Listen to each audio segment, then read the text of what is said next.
ఈమె Christian Ronaldo యొక్క తల్లి. మాట్లాడదాం ఈయన గురించి.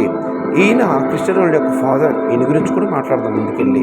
సో వీళ్ళిద్దరి లైఫ్‌లో వీళ్ళు చేసినటువంటి అద్భుతం చూద్దాము. తర్వాత తన బ్రదర్ ఆల్ఫ్రెడ్ గురించి కూడా చూద్దాము. తన భార్య గురించి కూడా మాట్లాడదాము. తన బిడ్డల గురించి కూడా మాట్లాడదాం.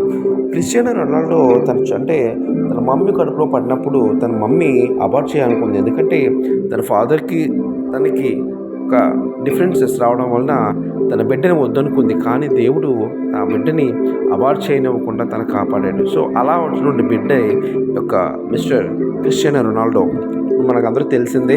ఈయన ప్రపంచంలో ది బెస్ట్ ఫుట్బాల్ ప్లేయర్ అని మనకు తెలిసిందే. ఎన్నో అవార్డులు అందుకున్నారు. కానీ ఈయన లైఫ్లో కూడా చాలా చాలా కష్టాలు ఫేస్ చేశాడు.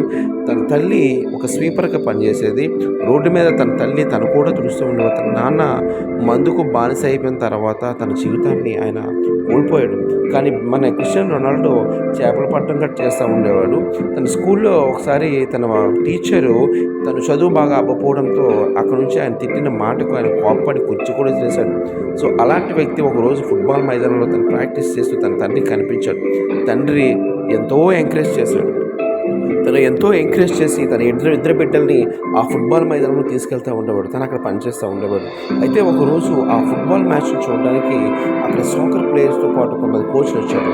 ఆ తర్వాత ఎవరైతే బెస్ట్ ఎక్కువ గోల్స్ చేస్తారో వాళ్ళు మాత్రమే తీసుకుంటారని చెప్పడంతో అప్పుడు రొనాల్డోకి ఒక గోల్ చేయగా తన ఫ్రెండ్ అయినటువంటి ఆల్ఫ్రెడ్ అన్న బ్రదర్ తను కూడా ఒక గోల్ చేయ అవకాశం వచ్చినప్పటికీ క్రిస్టియానో రొనాల్డోకి పాస్ చేయడంతో క్రిస్టియానో రొనాల్డో దాన్ని గోల్గా మలిచాడు. తర్వాత రొనాల్డోకి ఇచ్చిన అవకాశాన్ని దాన్ని వినియోగించుకొని తను మిస్ చేయకుండా తన ఫ్రెండ్కి హెల్ప్ చేస్తూ తన బ్రదర్ అండ్ ఫ్రెండ్కి హెల్ప్ చేస్తూ ఎంతో ముందుకు సాగుతూ ఉన్నాడు.